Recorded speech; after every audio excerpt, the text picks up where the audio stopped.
O TSE permitiu que políticos paguem por impulsionamento nas redes sociais, né, de suas campanhas políticas agora neste ano. Quem ganhará com isso? Isso é uma grande novidade do nosso Tribunal Superior Eleitoral, aliás, novidade no mundo. Esse impulsionamento agora regulamentado por lei, ele é importante porque o tribunal mostra que está adequado, está acompanhando a evolução tecnológica, especialmente nas redes sociais. Essas ferramentas, elas realmente ajudam a propagar determinado conteúdo lícito. Esse é o primeiro ponto.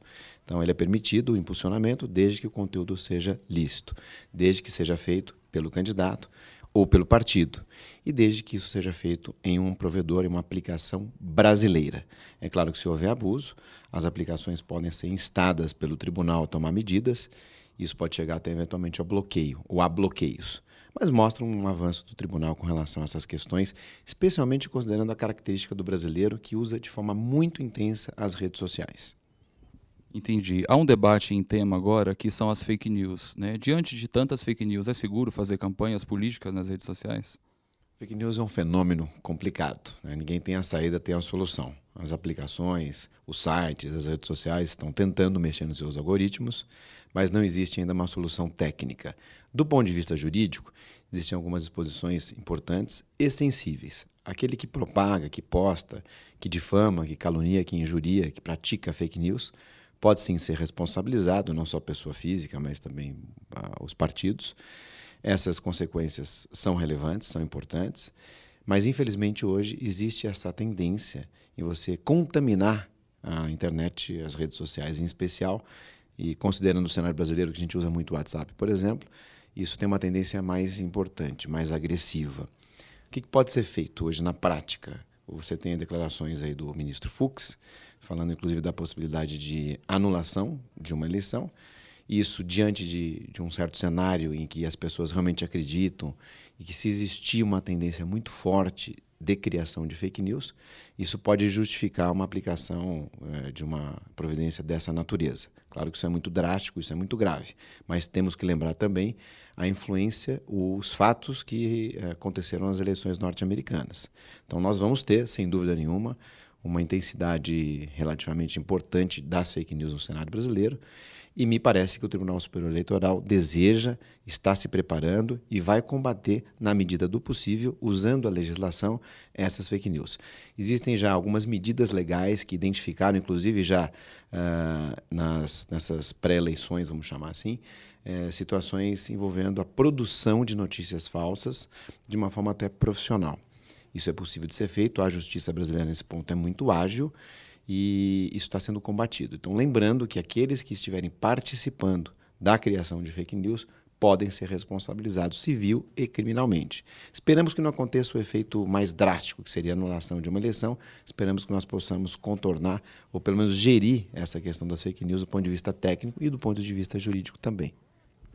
A legislação eleitoral prevê a anulação de uma eleição por causa se ela foi influenciada por fake news, o resultado da eleição?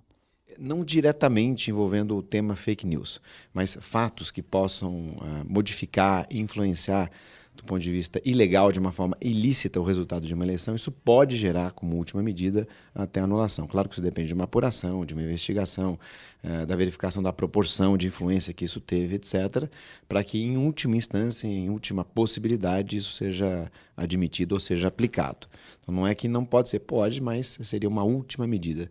Seria muito drástico você anular uma eleição em função de fake news, mas é claro, não sabemos o que vai acontecer nos próximos meses. A tecnologia ela vem com muita força. Aqui no Brasil somos 130 milhões de usuários de WhatsApp, né? E o WhatsApp vai ser um instrumento, uma ferramenta muito importante na definição das próximas eleições. O importante é que, já nesse momento, nós já temos ações judiciais envolvendo aí o uso indevido, o uso das fake news. Pessoas já foram identificadas, inclusive, no caso do João Dória. Não existe uma campanha ainda, mas no caso do João Dória ele já foi atacado, difamado, enfim, a partir da criação dessas fake news.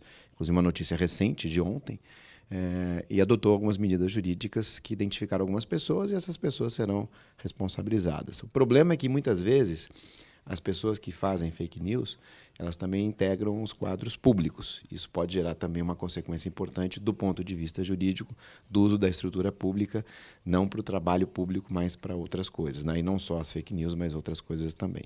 É um grande desafio que nós temos hoje. Essa dependência, essa intensidade, a evolução dos softwares, a possibilidade de você induzir pessoas a erro.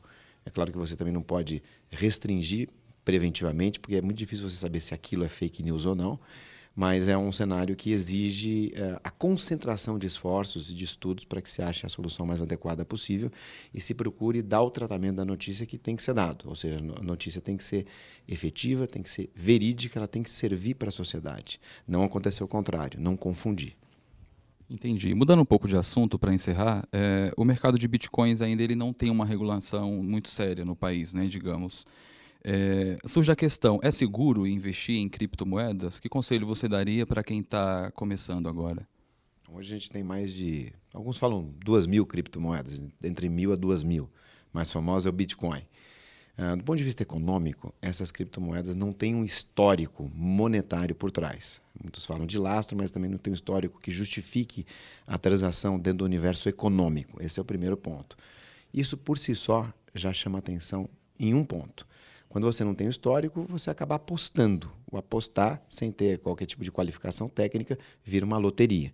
Então, hoje, nesse primeiro momento, me parece que, aliás, nessa situação, que as criptomoedas, em parte, podem ser consideradas como uma aposta lotérica, ou seja, é sorte. Se nós verificarmos a retrospectiva vamos trazer o Bitcoin, desde 2009, por exemplo, ele teve 3 ou 4 situações em que ele subiu muito e caiu muito também. Então, muita gente ganhou dinheiro e perdeu muito dinheiro, sem uma justificativa específica, plausível. Então, isso traz a consequência da interpretação que isso acaba sendo aí uma aposta bem arriscada. Alguns vão ganhar, outros vão perder. Com relação à regulamentação, nós temos hoje no Brasil iniciativas da CVM proibindo fundos que se destinam especificamente a investimento a criptomoedas, exatamente por essa dúvida. O que é isso? Quais são as consequências? Quais são os riscos? Muita gente pode ganhar, mas muita gente pode perder. Então, como isso pode se assemelhar à aposta, cassino, etc., se optou por se restringir neste momento. Existem algumas propostas legislativas no âmbito de leis ordinárias no nosso Congresso, também no mundo inteiro, mas ainda não deu tempo da sociedade ou das sociedades do mundo absorver e delimitar exatamente o que significam essas criptomoedas.